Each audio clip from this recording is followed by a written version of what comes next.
बहुत समय पहले एक महान राज्य था जिसका नाम महादेवनगर था। इस राज्य का राजा वीर सिंह अपनी वीरता और न्यायप्रियता के लिए पूरे देश में प्रसिद्ध था। उसकी रानी सुमित्रा सौंदर्य और समझदारी का प्रतीक मानी जाती थी। दोनों का विवाह एक आदर्श प्रेम कथा के रूप में देखा जाता था। महल समृद्ध था, राज्य संपन्न था, लेकिन राजा और रानी के जीवन में एक बड़ी कमी थी, उनके कोई संतान नहीं थी। यह अभाव उनके दिलों में एक गहरी उदासी भर देता था, जिसे कोई भी बाहरी समृद्धि कम नहीं कर सकती थी। महादेवनगर में राजा और रानी की कोई संतान न होने की बात धीरे धीरे पूरे राज्य में चर्चा का विषय बन गई। हर जगह लोग इस पर विचार करते कि क्या यह देवताओं का कोप है या उनके पूर्वजन्म के कर्मों का फल। वर्षों तक राजा और रानी ने हर संभव उपाय किए, योग्य चिकित्सकों की सलाह ली, देवी देवताओं की पूजा की, अनुष्ठान करवाए, परंतु कोई लाभ नहीं हुआ। वे दुखी थे पर हार मानने को तैयार नहीं थे। एक रात जब रानी सुमित्रा अपने महल के झरोखे से चांद को देख रही थी, उसके मन में एक विचार आया, क्या संतान सुख पाने के लिए केवल धर्म और अनुष्ठान ही पर्याप्त हैं, या इसके पीछे कुछ और गहरी रहस्य छिपी है। यह कहानी एक रहस्यमयी साधु के आगमन के साथ एक नई दिशा लेती है, जो न केवल राजा और रानी की समस्या का समाधान करता है, बल्कि जीवन के गहरे रहस्यों को भी उजागर करता है।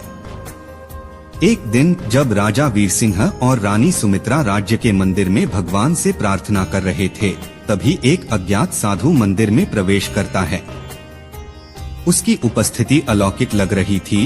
गेरुए वस्त्र, लंबी दाढ़ी और आंखों में एक अद्भुत चमक थी।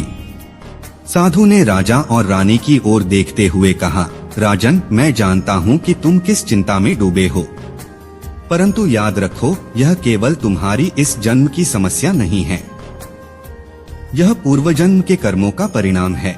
लेकिन हर समस्या का समाधान होता है, यदि तुम अपने कर्मों का परिशोधन करना चाहो। राजा और रानी स्तब्ध रह गए।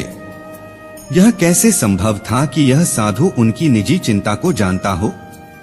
राजा ने साधु से आग्रह किया, हे महान ऋषि, कृपया हमें बताइए कि हम कैसे अपने कर्मों को सुधार सकते हैं और संतान सुख प्राप्त कर सकते हैं। साधु ने गंभीरता से कहा, तुम्हें एक कठिन यात्रा पर जाना होगा, एक ऐसी यात्रा जो केवल भौतिक नहीं बल्कि आध्यात्मिक भी होगी।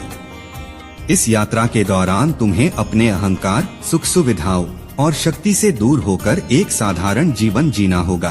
तभी तुम्हें अपने कर्मों का सही मूल्य समझ में आएगा और भगवान की कृपा प्राप्त होगी। राजा और रानी के लिए यह एक कठिन निर्णय था।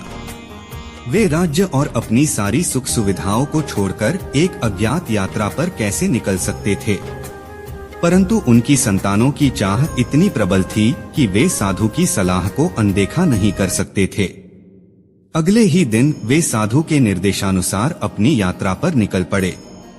वे अपने महल की भव्यता और ऐश्वर्य को पीछे छोड़कर साधारण कपड़ों में बिना किसी सैन्य सुरक्षा के जंगलों और पर्वतों की ओर बढ़ने लगे।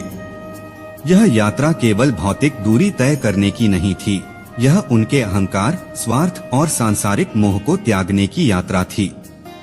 साधारण जीवन जीने का अनुभव राजा और रानी के लिए नया था। जंगल की कठिन परिस्थितियां, खाने पीने की कमी और दिन रात की यात्रा ने उनके शरीर को तोड़ दिया, लेकिन उनके मन और आत्मा को मजबूत किया। वे समझने लगे कि शक्ति और वैभव केवल बाहरी दुनिया में मायने रखते हैं, लेकिन सच्ची शांति और संतोष आंतरिक दुनिया में ही मिलती है। एक दिन जब वे दोनों एक नदी के किनारे आराम कर रहे थे, तब एक वृद्धा उनके पास आई। उसकी आंखों में गहरी बुद्धिमत्ता और अनुभव की झलक थी। उसने राजा और रानी को देखते हुए कहा, तुम लोग राजा रानी हो, फिर भी तुम यहाँ जंगल में क्यों भटक रहे हो? राजा ने उसे अपनी पूरी कहानी सुनाई। वृद्धा ने मुस्कुराते हुए कहा, देवताओं की कृपा पाने के लिए त्याग और तपस्या की आवश्यकता होती है, परंतु त्याग केवल बाहरी नहीं, आंतरिक भी होना चाहिए। अपने भीतर की घृणा, लालच और अहंकार को त्यागो, तभी तुम्हें वह मिलेगा जिसकी तुम लालसा कर रहे हो। वृद्धा की बातें राजा और रानी के दिल में गहराई तक उतर गईं। उन्होंने महसूस किया कि अब तक वे केवल बाहरी रूप से त्याग कर रहे थे, परंतु आंतरिक रूप से वे अभी भी उसी अहंकार और लालच में बंधे थे। जैसे जैसे समय बीतता गया, राजा और रानी के जीवन में एक नया बदलाव आने लगा। वे अब अपने लक्ष्य के प्रति केवल भौतिक रूप से ही नहीं बल्कि आध्यात्मिक रूप से भी समर्पित हो गए थे। जंगल में रहते हुए उन्होंने ध्यान साधना और आत्मनिरीक्षण का मार्ग अपनाया। धीरे धीरे उन्हें यह एहसास हुआ कि संतान सुख प्राप्त करने की उनकी लालसा केवल एक बाहरी आवश्यकता नहीं थी, यह उनके जीवन के गहरे अर्थ को समझने की यात्रा थी। एक रात जब राजा और रानी ध्यान कर रहे थे, अचानक उनके सामने एक प्रकाशपुंज प्रकट हुआ। यह देवताओं का संदेश था। देवता ने कहा, राजन, तुमने अपनी यात्रा पूरी कर ली है। तुम्हारे त्याग और तपस्या ने तुम्हारे कर्मों का परिशोधन किया है। अब तुम्हें वह वरदान मिलेगा जिसकी तुमने इच्छा की थी।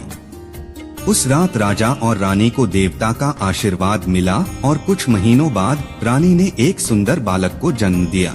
यह बालक न केवल उनके राज्य का उत्तराधिकारी था बल्कि उनके जीवन की सभी परेशानियों का उत्तर भी था। यह कथा केवल एक संतान की प्राप्ति की कहानी नहीं है, बल्कि यह हमें हमारे जीवन के गहरे अर्थ और कर्मों के महत्व को समझाती है। राजा और रानी ने अपने भौतिक सुखों को त्याग कर यह सीखा कि असली शांति और संतोष भीतर की यात्रा में मिलते हैं। साधु का आगमन केवल एक संयोग नहीं था बल्कि यह एक दिव्य संकेत था जो उन्हें उनकी आध्यात्मिक यात्रा पर ले गया। इस कहानी के माध्यम से हमें यह समझना चाहिए कि जीवन में कभी कभी हमें बाहरी रूप से सब कुछ प्राप्त होने के बावजूद आंतरिक शांति और संतोष नहीं मिलते। इसके लिए हमें अपने भीतर झांककर अपने कर्मों का मूल्यांकन करना पड़ता है और उन कर्मों का परिशोधन करना पड़ता है। इस कहानी में कई असाधारण और अनोखे तथ्य छिपे हैं, जैसे कि साधु का अचानक प्रकट होना और राजा रानी की समस्याओं का समाधान बताना। यह दर्शाता है कि कभी कभी जीवन के कठिन समय में हमारे मार्गदर्शक हमारे आसपास ही होते हैं, परंतु हम उन्हें पहचान नहीं पाते। इसके अलावा इस कहानी में कर्म के सिद्धांत को गहराई से समझाया गया है। राजा और रानी ने भौतिक सुखों का त्याग किया और आंतरिक शांति की खोज की। यह कहानी हमें यह भी सिखाती है कि जीवन में हमें जो कुछ भी प्राप्त होता है वह हमारे पूर्वजन्म के कर्मों का परिणाम होता है और वर्तमान जीवन में हमारे कर्म भविष्य की दिशा तय करते हैं।